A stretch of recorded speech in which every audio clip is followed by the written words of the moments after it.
여러분, 2024년 하반기도 벌써 두 번째 달이 지나가고 있습니다. 연초에 세우셨던 계획들 잘 실천 중이실까요? 계획들아, 어디 있니? 잘 지내고 있는 거지? 월 수입 50% 저축하기, 수익률 10% 달성하기와 같은 재테크 목표도 잡으셨죠? 어느 정도 달성하셨는지 너무 궁금합니다. 연초에 조금 빠듯하지만 분명히 실현 가능한 수준의 목표를 잡았던 것 같은데, 우리 집 장보는 왜 미동도 없는 걸까요?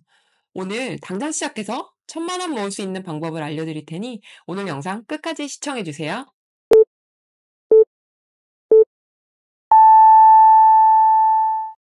안녕하세요. 부자 되는 길을 콕 집어드리는 핑코치 다카포입니다.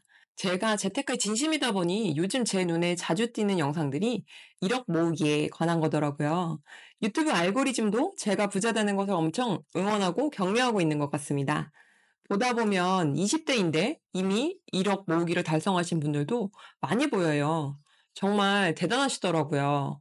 반응을 보면 나는 30대, 40대인데 그 나이에 뭐 했나 하는 분들도 계시던데 괜찮습니다. 자극받아서 바로 저축 시작하시면 되는 거니까요. 사실 저도 누적급여가 2억이 넘던 연차에 현타를 세게 맞은 계기가 있어서 재테크에 관심을 갖기 시작했어요. 결혼자금이라고는 엄마한테 강제로 뺏기듯 든 적금 3천만 원에 자취방 보증금이 전부였는데 동료는 1억 모아서 학군지 아파트 샀다는 이야기를 듣고 엄청 충격을 받았어요. 안타깝게도 충격만 받고 조금씩 잊으며 살던 대로 살았습니다. 직주 근접 투룸 빌라 정도면 주변 시선 신경 안 쓰면 남편과 둘이 살만했거든요. 신혼에는 짝꿍만 있으면 되는 거잖아요.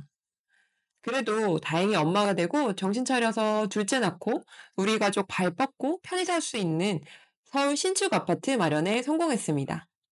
예이. 그러니 더 부자 되는 삶을 살겠다는 의지를 가지셨다면 오늘부터 시작하시면 됩니다. 참 신기한 게 바쁠 때는 바빠서 돈 관리, 월급 관리 못하고 둘 중에 하나 수입이 없는 기간 정도의 극한 상황이 돼야 돈 들여다볼 정신이 생기더라고요. 회사 일이 너무 바쁜 최근 2년 정도는 진짜 계좌 잔고 들여다볼 시간이 나지 않았습니다. 가계부 쓸 정신은 더 없었죠. 셋째 낳고 육아휴직 기간에 가계 지출을 타이트하게 조이면서 지출 항목별 예산과 방어해야 하는 부분을 파악해둔 덕분에 돈에 대한 큰 스트레스 없이 잘 지냈습니다. 식비만 잘 컨트롤하면 되도록 소비 체질을 개선해둔 게 정말 큰 도움이 됐습니다. 아이들 옷, 책, 장난감은 최대한 물려받거나 당근마켓을 이용했고 교육비는 큰애 1학년까지 들 일이 없었거든요. 육아휴직 들어오고 나서는 첫째의 교육비 조정과 배달 음식 대신 집밥 먹으면서 잘 방어하고 있습니다. 아이들, 특히 올해 1학년 된 둘째에게 조금 미안하긴 하지만 따로 가족 여행 계획이 있어 아직까지 큰 이벤트성 지출 없이 여름방학까지도 잘 보내왔습니다. 저의 진짜 돈 관리는 이제부터가 시작입니다. 제가 육아휴직 중이라 수입이 확 줄어든 김에 만약 외벌이가 된다면 어떨까 하는 가정으로 다시 한번 우리 집 지출을 다이어트 해보려고 합니다. 여보, 보고 있지? 수입이 줄어든 상황을 일상으로 생각하고 보니 연말에 통장에 목돈이 모여 있으면 너무 좋겠다는 생각이 들었습니다. 그래서 셋째 육아휴직 때 도전했던 6개월에 1,000만 원 모으기를 다시 시작해 보려고 합니다. 그런데 왜 하필 1,000만 원이냐고요? 몇백만 원을 목표로 저축하는 것도 좋지만 뒷자리가 0으로 예쁘게 채워지는 그 순간에 쾌감이 있더라고요. 100만 원은 너무 작은 감이 들고 1억은 손에 닿기 조금 먼 당신 이런 느낌 있잖아요. 목표 금액을 한번 정해두면 거기까지 모으기 위해 정한 기간 동안 소비 습관에 긍정적 효과가 생깁니다. 그리고 아무리 소비를 타이트하게 줄여도 안 되면 투자나 부수입을 늘려서라도 목표 금액을 채우려고 노력하게 되더라고요. 6개월에 1,000만 원을 모으려면 월에 167만 원을 모아야 합니다. 이미 수입이 엄청 많으시거나 맞벌이셔서 6개월에 1,000만 원 이상 모으고 계시다면 지금 저축액의 월 167만 원 정도를 더 보탠다고 생각하고 같이 해보시자고요. 저축은 종잣돈을 키우기 위한 필수 관문입니다. 필요해서 사는 것 외에 사고 싶어서 사는 것들을 포기하고 싶지 않아서 저축은 나중 순위가 되기 십상입니다. 월 200만 원 수입, 외벌이 가정도 1억 모으신다는 분들 보면 100이면 100, 지출 관리를 가능한 타이트하게 해두고 최소한의 저축을 깐 뒤에 투자나 부수입을 통해 들어오는 돈을 모읍니다. 1,000만 원이 투자하기 딱 좋은 금액이에요. 보통 1억은 모아야 투자해 볼 만하다는 얘기 많이 하시는데 투자 종목이 부동산이 아니라면 제 생각은 조금 다릅니다. 1,000만 원을 가지고 200만 원씩 쪼개서 ETF, 주식, 채권 등 다양한 자산을 매수하고 매도하는 경험을 통해 우리 가족에게 맞는 포트폴리오를 만들어 가시면 좋겠어요. 그래서 이력이 통장에 딱 찍히는 날 그동안 경험하고 배운 것들을 가지고 시행착오를 줄여서 투자하는 거예요. 가끔 주식은 얻는 돈 셈치고 투자하는 게 맞다는 분들도 계시는데 여러분, 없어도 되는 돈은 세상에 없습니다.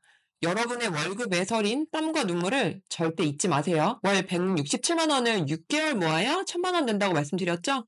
그러나 저는 매월 100만 원을 모으고 나머지를 이벤트성 수입으로 채울 예정입니다. 6개월 시점인 내년 2월에 상여금과 연말 정산을 통한 13월에 보너스가 있을 테니까요. 목표 금액을 저축할 때 제일 중요한 건 무엇일까요? 바로 선저축, 후지출이라고 하시면 반은 맞고 반은 틀립니다. 우리 집 1,000만 원 모으기 프로젝트를 위해 100만 원 저축 이렇게 계획을 세우고 덮어버리면 진짜 큰일 납니다. 먼저는 우리 가족 통장으로 들어오는 수입과 숨만 쉬어도 나가는 고정 지출을 정확하게 파악해야 합니다. 저희 가족을 예로 들어 볼게요. 제 육아휴직 급여를 포함해 우리 집 수입은 평균 690만 원 정도 됩니다. 남편의 경우 출장 수당에 따라 수입이 변동되어 직전 3개월 금액의 평균을 잡았습니다. 고정 지출은 세자매 교육비로 180만 원이 나가고 있고 그 외에 월세, 양가용돈, 보험료, 관리비, 통신비, 제가 받고 있는 교육비까지 모두 포함하니 총 549만 원이 나옵니다. 이제 수입에서 고정지출 비용을 제외한 금액인 141만 원에서 선저축 금액을 정합니다. 고정비 먼저 줄일 게 있는지 봐야 하는 거 아니냐 하실 수도 있는데 저의 경우는 하루에 얼마 쓸 수 있는지를 먼저 정합니다. 그런 뒤 고정지출을 줄이게 되면 그 금액을 모두 저축계좌로 보낼 수 있어서 더 좋습니다. 저는 월 100만 원을 저축하기로 했기 때문에 141만 원 중 50만 원을 월급날 저축하고 나머지 91만 원으로 한 달 생활비를 써보겠습니다. 식비 예산을 60만 원에서 50만 원, 제 용돈을 30만 원에서 15만 원으로 줄여서 변동비 예산을 맞췄습니다. 그럼 이제 제가 할 일은 두 가지입니다. 먼저는 식비와 용돈으로 사용할 계좌를 정하는 것입니다. 육아휴직에 들어오면서 지출 통로를 남편 카드로 모두 몰아서 사용하고 있어 관리가 어려웠는데 가장 애용하는 쿠팡 결제는 생활비 예산만큼만 월급날 충전해 두고 식비는 제가 결제하기로 하고 쿠페이 카드 연결을 끊었습니다. 두 번째로는 매주 토요일 밤 50만 원을 내수로 나눈 12만 5천 원을 식비 계좌로 15만 원을 내수로 나눈 37,500원을 용돈 계좌로 보냅니다. 월요일도 아니고 일요일도 아닌 이유는 우리 가족 식비 지출이 일요일에 가장 많기 때문입니다. 그래서 일요일에 다 쓰면 주중에 손가락 뺄 수 있다는 무언의 메시지인 건 아니고요. 우리 가족 생활 패턴에 맞게 일정을 조율한 것입니다. 만약에 처음으로 목돈 저축을 결심하신 어머니 또는 아버지시라면 사전에 충분히 가족들과 이야기를 나누거나 최소 어떤 목적으로 이런 지출 조정을 하는 것인지 공유를 해 주셔야 합니다. 선택할 때 가장 많은 문제가 가족과의 관계가 틀어지는 거거든요. 예를 들어 볼게요. 엄마, 나 오늘 치킨 먹고 싶어. 치킨 아니면 밥 안 먹을래. 안 돼. 그러면 너 때문에 6개월에 1,000만 원 못 모아. 그냥 밥에 김 말아서 먹어. 몰라, 몰라, 나 부자 되는 거 싫어. 이런 일방향적인 선택으로는 절대 롱런할 수 없습니다. 시작은 6개월에 1,000만 원이지만 1년에 3,000만 원, 3년에 1억 모으기 이런 식으로 계속해 나가셔야 하는데 시작부터 가족과 함께 할 수 있는 재테크를 하셔야만 합니다. 가족들과 식사 메뉴에 대해, 아이의 사교육에 대해, 가족 여행 계획에 대해 서로의 마음을 확인하시면서 최대한 예산 안에서 살아가는 전략을 같이 짜보는 거예요. 엄마, 나 오늘 치킨 너무 먹고 싶어. 너무너무 먹고 싶어. 아, 그래? 그런데 어떡하지? 오늘 메뉴는 엄마가 맛있는 생선구이 해주려고 했는데, 치킨은 주말에 온 가족 있을 때 같이 먹으면 어떨까? 다음에는 먹고 싶으면 미리 엄마에게 얘기해주면 같이 얘기해 볼 수 있을 것 같아.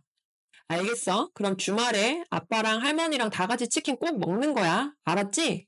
특히 아이들의 경우 요구를 무조건 거절하기보다는 조금 지연시켜주고 설명해 주세요. 무엇보다 약속하시면 꼭 지키셔야 합니다. 그렇지 않으면 지출 관리하다가 아이들에게 신용도를 잃어버릴 수 있습니다. 그리고 제일 중요한 건 돈 없어 하는 말을 하시지 않는 거예요. 우리 가족에게는 충분한 돈이 있지만 그걸 지금 다 써버리면 나중에 우리가 하고 싶은 일을 할 수 없게 되고 엄마 아빠가 더 많은 돈을 벌기 위해 더 많이 일을 해야만 한다는 것을 알려주세요. 시간은 비싼 거라서 엄마 아빠의 시간을 회사가 사고 돈을 주는 거라는 것도 알려주시고요. 그래서 아이들과 좋은 시간을 더 많이 보내기 위해 지금 조금 더 현명하게 지출하고 있는 거라고 말씀해 주세요. 만약 친구와 비교하면 그건 그 친구 가족의 생각과 상황에 맞는 거고, 우리 가족은 우리 가족의 생각과 상황에 맞춰서 함께 살아가는 게 더 중요한 것임을 알려주세요. 돈이 없다고 이야기하면서 지출을 하지 않으면 아이들은 돈에 대해 부정적인 생각을 하게 되고, 심하게는 우리 집은 가난해 하는 말을 아무렇지도 않게 하고 다니게 됩니다. 무엇보다 아이들에게 이런 이야기를 해주셔야 하는 부모님의 마인드부터 우리에겐 충분한 돈이 있다. 우리에겐 충분한 돈이 있다. 우리에겐 충분한 돈이 있다. 고 정리하셔야겠죠? 혹시 여기까지 제 이야기 듣고도 시작 못하시는 이유가 대출 때문이신 분 계시려나요? 사실 저도 7월에 역전세 막으려고 일으킨 마이너스 통장에 저축 금액과 부수입을 바로바로 넣을 예정이에요. 이미 8월에 엔화랑 주식 계좌 정리해서 꽤 넣어두었어요. 저축이랑 대출 중에 보통 이율이 어디가 더 센가요? 대출입니다. 그 이유는 은행이 예적금으로 고객 돈을 유치해서 자신들이 고객에게 내주는 이자보다 웃돈을 받고 돈이 필요한 사람들에게 빌려주기 때문이죠. 7에서 8%의 BIS, 즉 자기 자본 비율만큼만 자기 자본으로 가지고 있으면 되기 때문에 돈이 거의 무제한으로 복제된다고 보시면 됩니다. 대출 있을 때는 예적금 통장 개설하지 마시고 대출 먼저 갚으시는 겁니다. 혹시 오해하실까봐 제가 추가로 말씀을 드리면 여기서 말하는 대출은 주택담보대출을 무리해서 다 상환하시라는 의미는 아닙니다. 사실상 집은 우리가 그곳에 거주하면서 괜찮은 가격에 집을 사서 더 좋은 가격으로 집을 팔려는 목적으로 거래가 일어나게 되는데요. 그 사이에 우리가 할 수 있는 만큼의 대출 상환을 해 두고 그 대출 상환을 완벽히 다 마무리하기 전에 이 집을 보통은 매도하게 됩니다. 지금 삶이 너무너무 팍팍한데 그거를 더 줄여서 무조건 대출을 상환한다고 먹을 거 못 먹고 입을 거 못 입고 하시라는 의미는 아니라는 거 오해 없으셨으면 좋겠습니다. 여러분 어떠셨나요? 오늘은 6개월에 1,000만 원 모으기를 시작해 보자는 말씀을 드렸어요. 그리고 목표 기간이나 목표 액수보다 더 중요한 것은 저축 예산 설정, 변동성 소비 관리, 우린 이미 충분히 가지고 있어 라는 부자 마인드로 가족과 소통하는 것입니다. 오늘 제 이야기를 들으시고 종잣돈 1,000만 원 모으기 시작하시면 너무 좋겠습니다. 제 이야기를 들으시면서 드신 생각이나 궁금한 점은 댓글에 남겨주세요. 오늘 이야기가 도움이 되셨다면 구독과 좋아요, 알림 설정해 두시면 작지만 소중한 제 채널의 메시지가 필요한 분들께 더 많이 닿을 수 있습니다. 오늘도 끝까지 들어주셔서 감사합니다. 다음 주에 만나요. 아이들, 특히 올해 1학년 된 둘째에게 조금 미안하긴 하지만 따로 가족 여행 계획이 있어